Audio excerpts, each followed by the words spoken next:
After Abner died, the king of the north, Ishbaal, had no courage. He was this puppet king, if you remember. So, a weak king with an even weaker army. In fact, two army captains assassinate their own king. They kill King Ishbaal. They assume that if they murdered Ishbaal, then David would reward them.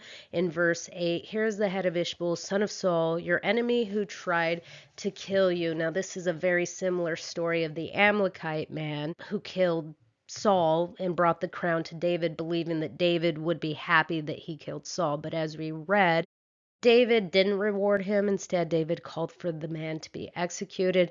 And that's exactly what happens in this story. They confess that they killed Saul's son, and David gave orders for them to be killed. So, with Abner and Ishbaal now gone, the tribes have no one to turn to but to David.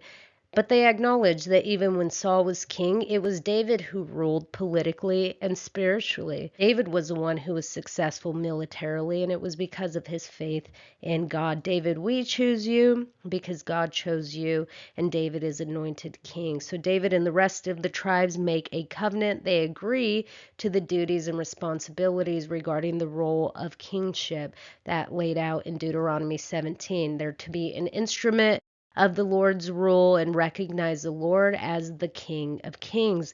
That's what's going to make them different than the other nations. The Israelites were to go into their land, serve this God. God would bless the nation, and hopefully surrounding nations would want to serve this God.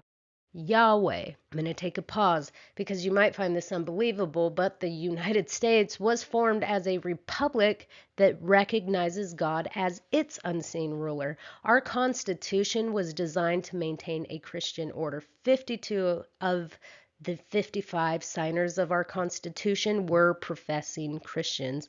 And of course, they weren't perfect, but they saw out the Lord's direction and blessings. Think of the leaders we've voted into office. Do you think they're seeking the Lord's direction and blessing? So, by seeking the Lord's direction and blessing, we vote into office leaders who will do the same. The leader and nation are submissive to the Lord.